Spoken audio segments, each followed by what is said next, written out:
Guys, thanks for joining me today. We're kind of in a pretty historic part of Concord. It's called Mast Yard.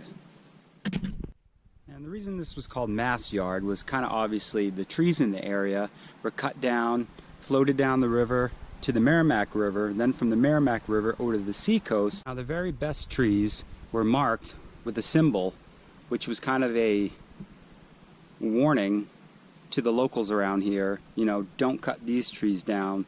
These are going to be used for the King's Navy. And kind of a sign of the times, the locals would actually go down and cut these trees down out of spite. Now up here, along this stretch, up this embankment, is where the original train station used to be.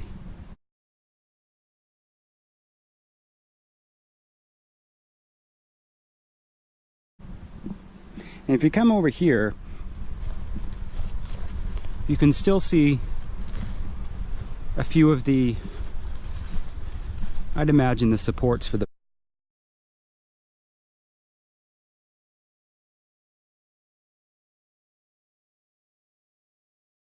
There's another one there on the ground.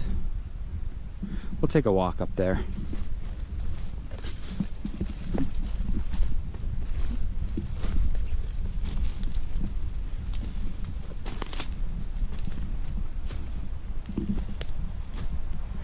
So approximately right in through here is where the original train station used to be. And from various accounts, it was kind of a treacherous area for trains. And as I'll tell you later, for people as well. So we're going to head up to now where there's a few cellar foundations of people who lived in relative close proximity to the train station. As you can see right here, here's kind of what's left of an original kind of outbuilding. Shed, well, smaller barn, something like that. Kind of see where the opening is right here. And where it kind of went up, over, back down here.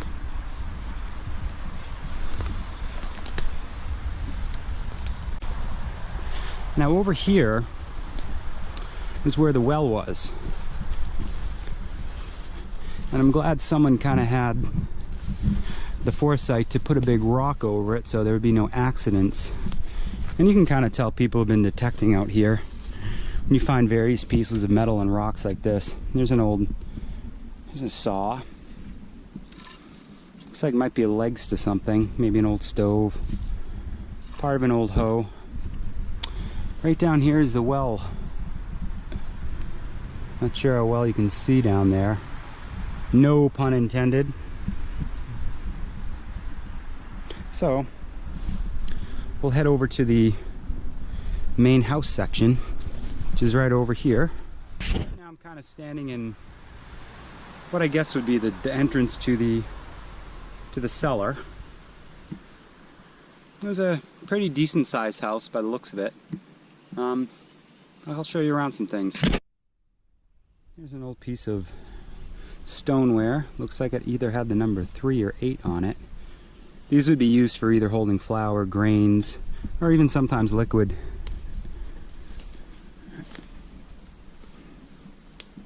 You can see here's the chimney pile, or the house could actually have been made of brick. But usually when you see that in kind of a spot like this, that kind of indicates where the chimney once stood.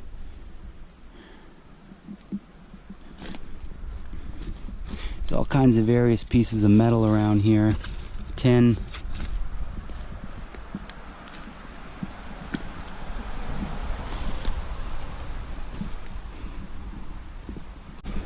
I've come down here before. You found lots and lots of old pieces of what looks to be a stove, and it's kind of spread out all over here. This kind of looks like maybe it was a leg to a stove. Maybe the front to a stove. All kinds of this beautiful china, kind of an oriental pattern on that one.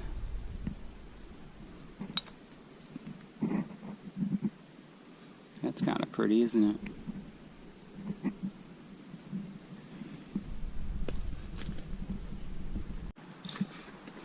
There's a big piece of stoneware right there. Let's see if it says anything on it. Kind of made out some sort of inscription on the side. Let's see, what does that say? Harrell or Morel Robinsons.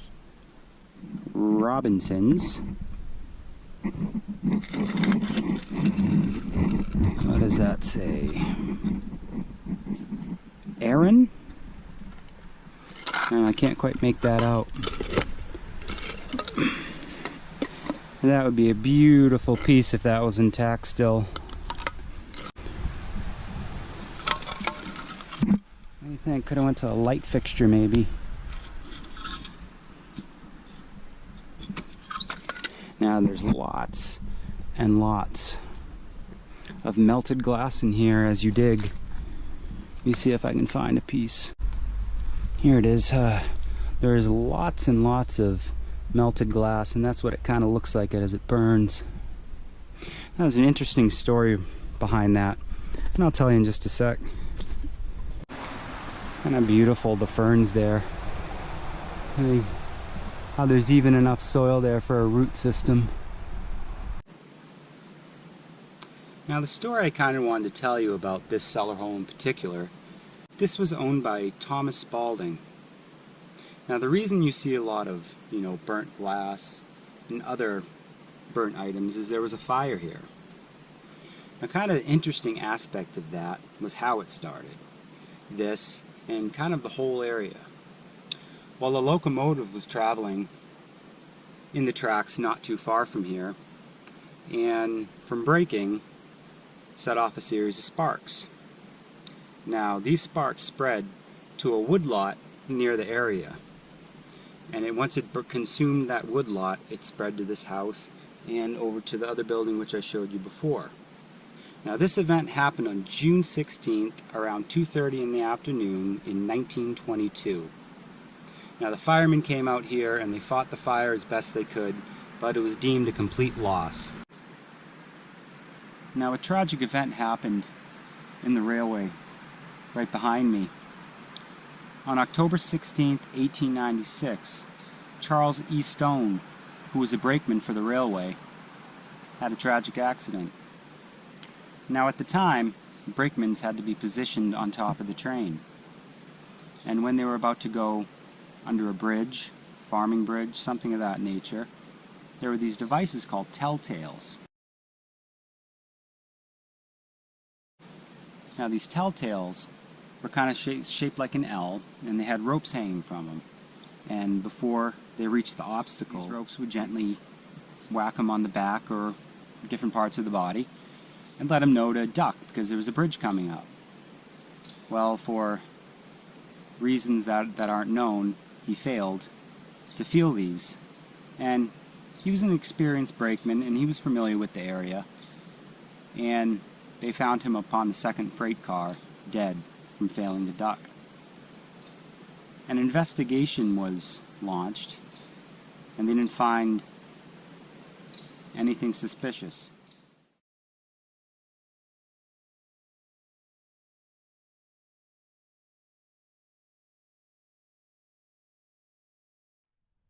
So we're heading out now to, well, obviously the replacement, but I believe it's built on the original granite blocks of the original train bridge.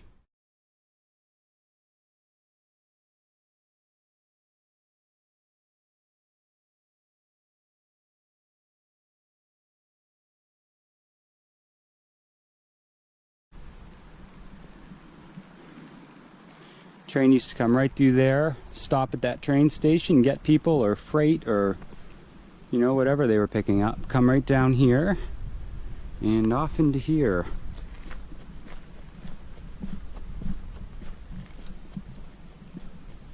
I'm not sure exactly when the city bought up this land. I'd imagine it was around 1960 or so when this line was abandoned.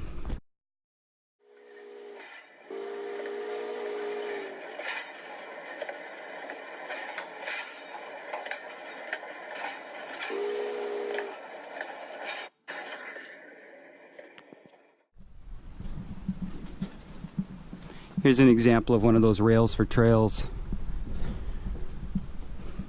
where they take old rail lines, convert them to hiking trails, biking trails, snowmobile trails.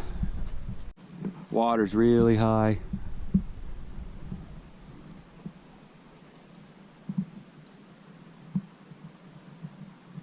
Gonna show you over here. Now every time I come down here, there's a blue heron fishing right down in there. And I always seem to scare him and he always seems to take off. But then when I come back, he's in the same spot. Same thing happens, I scare him and he takes off again. And you can see down there, there's some of the original granite stones they used for support for the bridge. Right down in there. We're gonna come down here a little bit and I'll show you the original granite supports. Looks at that, they look like they haven't even shifted. Like a puzzle.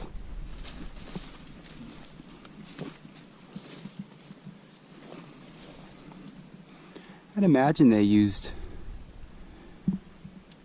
teams of oxen or horses to kind of bring these in here.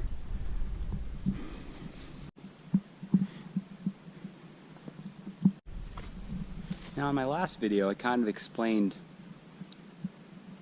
why the center support was kind of built at an angle. I'll explain it again.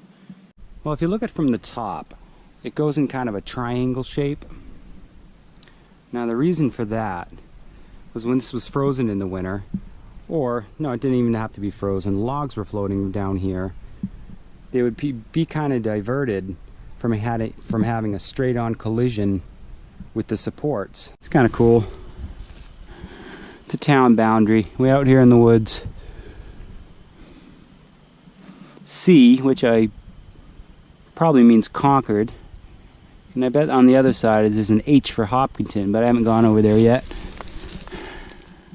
You can see by the date, I believe it says 1865. And there's the C right there. Let's see if it has an H. Yes. So we are in Hopkinton now. There's the H. I believe there's a date down there somewhere. You know, things like this, it's just kind of cool when you stumble upon in the woods. All around the time of the Civil War, and planted this granite marker right here. Just thought I'd show you. And just remember, the forest is always watching you.